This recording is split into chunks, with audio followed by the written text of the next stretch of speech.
Hello, mama friends. Welcome back to another awesome episode of the Mama Work It podcast. So glad you're here. If you are new to Mama Work It, we support women in the juggle of mom life, work life, wife life, fill in the blank life. And I am your host and the founder of Mama Work It, Marissa Lonick. Super excited to introduce you to our guest today. Her name is Annie Pratt, and she serves as the VP of Operations at Alcatraz, a global provider of frictionless AI-powered biometric access control solutions, revolutionizing security through facial authentication. In this role, Annie oversees the company's ongoing diverse operations and procedures, ensuring business efficiency. Prior to joining Alcatraz, Annie kicked off her career at Axon Enterprise in product management, where she launched connected camera and software solutions in a hardware as a service business model. She then went on to run the consumer products business units with its own P&L, dedicated sales, marketing, manufacturing, supply chain, and quality functions. In 2019, she joined the founding team at Atlas Motor Vehicles, an electric vehicle technology startup, and served as the company's president starting in April 2020. What a time to join that role. Annie drove operations across the business, including engineering, supply chain, manufacturing, quality, program management, finance, fundraising, legal, marketing, and business development functions. In 2022, Atlas went public on NASDAQ, rebranded to NXU in 2023, and has entered into agreements to be acquired. Annie received a BS in product design engineering from Stanford University, where she was awarded the Stanford Award of Excellence as a top 10% student for her commitment to leadership. You guys, welcome Annie to the show. Thank you for being here. Oh my gosh, thank you so much for having me. That was quite the intro. Yes. All right. Well, I know I've said a lot about your career, but I want to hear, and I know our listeners want to hear, tell us more about your journey as a mom alongside these corporate executive functions you've held. Of course. Yeah, my favorite job. I have two kids. My daughter's 2.5 and my son is 1. And they're the best. But I think being a mom and especially having young kids while also having a big job is quite the project. And people are always asking about like balance and things like that. And my perspective is really that balance is impossible. And so I just really try to be present. And so whether I am with my kids, I pick them up from daycare every day. We have about an hour before dinner time. Like I try to be as present as I can with them during that time. And at the same time, when I'm at work, to do a good job, I really need to be present here. And so for me, that has been how I'm doing it. So far, I think it's going okay, but it's also a constant sort of iteration trying to make it all work. Absolutely. And it's like growth journey. I mean, every age and stage, as you know, with kids, they're evolving and changing. And as a working mom, you're sort of evolving and changing along the way. Absolutely. Absolutely. I mean, the difference between like when my baby could finally hold his own bottle, like that's a whole different world of possibility then. But up until that point, they're locked on you. And now my daughter, I mean, she's 2.5. She's highly active, and so much of our time is really focused on okay, what's she interested in? Trying to figure out who she's going to be. It's all just a different phases come with different requirements, I suppose. For sure. For sure. So the majority of your career, Annie, has taken place in the technology startup space. Mm-hmm. And it's recently been reported that more than half of women in tech leave the industry by the midpoint of their careers due to lack of support and opportunities. So I'm curious, what did you do specifically to not become part of that statistic and make it work for you as a working mom, especially, I think, which can be the hardest years, the early years when you really, your children are so dependent on you in so many Yeah. ways. I think that stat is just so disappointing because it points to companies not taking great care of their people. And I've been really lucky in that I've been with, when I first had my daughter, I was at my own company. So I got to decide what we were doing to support moms specifically. And we had a great maternity policy, but I think what it really came down to was just flexibility and having a company culture where we prioritize results, not necessarily effort or time spent. And so, what we know about parents, especially of young children, is they're phenomenal at time management because you have to be. And so, having a company that is flexible and allows for that, I think, is key to retaining talent that's going to go on and have families. And I'm lucky also that my current role, so Alcatraz, has been really good about understanding flexibility and time. And I think companies that have not taken that approach aren't supporting young parents, and it's a bummer because I think the company actually uh, sees a benefit from having employees who are really good at time management and highly efficient.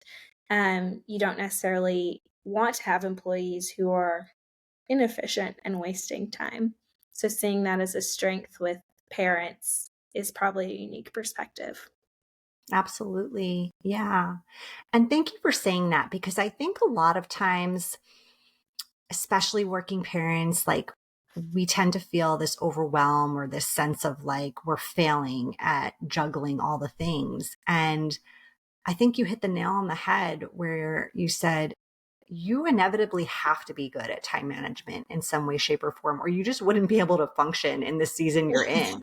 And so I think we have to remember that and like give ourselves a pat on the back for like just all the things we're doing and that we're able to get it done day in and day out. And, it is sort of this internal story and belief we have to rewrite, because we tend to feel like defeated at times at the end of the day, thinking about all the things we didn't get done. But like, what about all the things we did? You Mm-hmm. know? Yeah. I also think that for me, it was so helpful to have some people to look up to who I saw doing a good job, and sort of emulate what they did. And specifically, like, calendar blocking is a huge tool.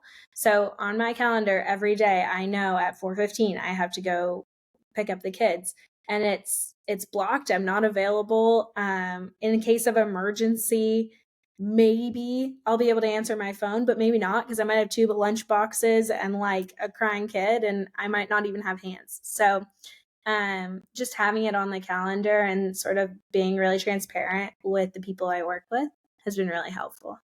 Yeah. Yeah. So, what are some ways to challenge the norm? If listeners are finding themselves in an industry or working for an organization that doesn't necessarily understand or provide support for moms, maybe they're not valuing, like you said, results over hours at the office. I think if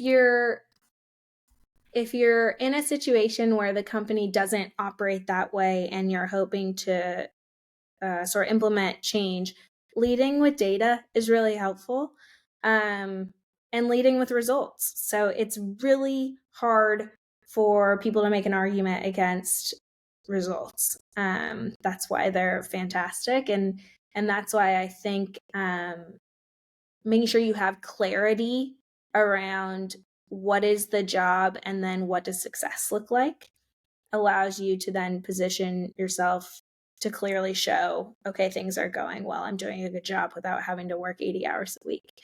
Um, Getting to the point of having that clarity sometimes is hard and requires a lot of conversation with different leadership members or whatever, maybe your manager or your boss. But if you can get to a point where something is written down and it's clear, um, it's really hard to argue against that. Yeah, for sure. Do you ever find that you felt this way, or maybe colleagues have felt this way, that even with the data, even with the results, there's like an internal guilt of like feeling like, oh, but I need to put in those hours because that's what I've always done, or that's what's Yeah. expected of me? 100%. I think, especially as I was first having my daughter, because before she was born, I worked a lot more. Um, but then I also felt guilt in the other direction of, am I not spending enough time with her? And so I think there's sort of a reckoning that had to happen very early for me, because I did go back to work very early after she was born. There's a reckoning of like, okay, what's the line? And at some point I had to give myself grace and not feel guilty 100% of the time for one way or the other. And just sort of say, this is going to be the time allocation right now. And as long as it's intentional, I'm able to feel good about it. When it's Mm-hmm. unintentional is when I think the guilt can become really unmanageable. Yeah.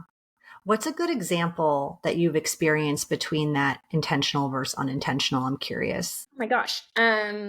Last night, one of our major suppliers is located in China. And so the time zones are tricky to be able to actually get on a call with them. And so I ended up taking a call during what would normally be dinner time. And normally that's not something I like to do, but it had to be done because this was regarding an urgent matter. And so that's a great example of, like this was not how I intended my evening to go. But things happen, right? And so I try to just be understanding, and we push bedtime a little later so I could get a few more snuggles in with my daughter, and that was the best we could do. So I think, I don't know, in those situations I just try to feel good about doing my best. Yeah. Yeah, absolutely. And I think the majority of us, we are doing our best, you know? Yeah. And sometimes your best looks like 150% on one side of the scale, and sometimes it looks like 15, and that's okay. Yeah. Yeah. I think in general, especially as parents, uh we need to just not beat ourselves up. We need to try and feel confident that we're doing our best and our best is going to be good enough. Yeah, for sure. Mm-hmm. And I do think like my kids getting to see me have a career that I work hard at and that brings me joy is really important, like example to set for them. I want them to have something like that someday. And if they don't see me have it, maybe they wouldn't think that it was possible for them. Yes, I agree. I agree. So, what if you find yourself like you've often been working in a very male dominated industry? Are there any specific tips or words of encouragement you might provide listeners who are feeling either like they don't fit in, or they're not being treated fairly, or they might have different responsibilities outside of work given their home ecosystems or societal views or values or just anything like that? Like, can we speak to that a little bit? Yeah, this is a question I get frequently, and I think it's a tricky one because you can take it one of two ways. One could be like, what do you do to sort of fit in better? Um, but I don't think that that works. I think what does work is really leaning into being genuine to who you are and authentic and not trying to hide it. But knowing that you were hired or you're employed because of your unique strengths and having some confidence in that and actually letting your differences be your strength and leading with it can be really helpful. So like, for example, uh, I'm in a largely male dominated industry. I have young children. I don't have a lot in common with all my coworkers all the time, but positioning it as, oh, I'm like super time efficient because I have young kids and look how cute they are and I gotta go, so don't waste my time and we're gonna make this meeting really impactful, is me like owning the fact that I'm very different than maybe the larger group at whole. But turning it into a strength can help. It's hard to do though. I think it's like a muscle that you build over time. It's a muscle you build over time. And so it becomes easier the more you do it. At first, it can feel kind of uncomfortable. Mm-hmm. So, because you've been in highly male dominated industries since the get go in your career, would you say Mhm. this is kind of a flex that you've had to tap into for a while now? Like you've got bulging biceps and kind of how to manage this situation. I like that a lot. Yes, I do think it's something that I had to learn quickly. And I do think one thing that helped get me sort of through it or to learn this was once I would get a win, I would really try and hold on to that and have that be the foundation of my confidence, because it takes some bravery to like be who you are in a situation where you feel like you're going to stand out as different. But if you get some wins, you start to feel good about yourself, start to establish some credibility with your peers, and then when you're positioning, hey, my difference is actually my strength, they start to see it too, I think, because you've earned the credibility. Yeah, for But sure. it definitely gets easier over time. I remember, this is sort of a silly example, but early in my career, I remember I would never wear a dress to work. And this was pre-COVID, so we were going into the office every day. And I would only wear like jeans and like a button down or a flannel or something that I felt like, okay, I'm going to blend in more because that's what people wear at the office. Well, that's what people wore at the office because there weren't that many women there. And so with time, I feel like I got some wins. I like got more confident in myself and I dressed however I wanted to dress. Yeah. Yeah, that's a great example. Absolutely. So, what if you don't find yourself specifically in a male dominated industry? There could still obviously be things that impact your confidence at work. So, Sure. what general ways, I'm curious, like, can we build confidence while trying to juggle so many things that we're doing alongside building our careers as working moms? I think that like I said earlier, just really holding on to the wins and owning them and feeling like give yourself the moment to feel like, I did it, and really take part in the celebration of it. I think that helps. I also think confidence in life in general is so important. And so it doesn't just need to be work. I think if you're confident outside of work, that sets you up to be more confident in your career also. And the way that you build confidence in life is to be proud of yourself and like recognize your own wins and give yourself that moment of praise, whether it's at home or at work or whatever in your hobbies. I think all of those culminate to you just being a more confident person in all of your life. And I think having things that you're working on so that it feels like you're getting wins, whether it's at work or not. Like I like boxing lately is like my exercise. And I feel like I get a little bit better every time I go. That feels like a win. That helps me feel confident in myself. Like I'm someone who can achieve something. So. Yeah. How do you celebrate your wins? What's your typical like go-to celebratory ritual? Oh my gosh. What a great question. I think I just tell my husband about it. Yeah, a little Uh, brag party. yeah, that's what I did today. Aren't you proud of me? And I look for him to say it's awesome too. Yeah. That's Yeah. not a great answer though. I might need to work on that. Who knew this would be turning into a life coaching session? Yeah, there we go. There we go. Yeah, I All feel like right. go get a margarita or something. On the next Gotta like up your celebratory rituals. yeah. Awesome. Well, on that note, let's dive into some random, fun, lightning round questions. Are you Okay. ready for this? Yes. Maybe. Yes. Okay. Yeah. These are just so our listeners can get to know you a little bit more personally. Okay. Okay. If they made a movie about your life, who would you want to play you? Oh my gosh, what an interesting question. Who would I want to play me? This is maybe an easy answer, but growing up, I was in high school when Shawn Johnson, who was the gymnast, was in the Olympics, and people said we looked alike. And I follow her now on Instagram and stuff, and I think she's so fun. So I would love for her to play me. Yeah. Yeah. I follow her too. She does funny videos and stuff. Yeah. Yeah. Parenting stuff. I like it. Yeah. Yeah. Yeah, she's fun. What book are you reading right now? Ooh, I'm not a big reader, but I listen to a lot of podcasts. Um, I love the Acquired podcast series. They do like these deep dives into different companies. The latest one was Rolex, actually, which is a really interesting company and story.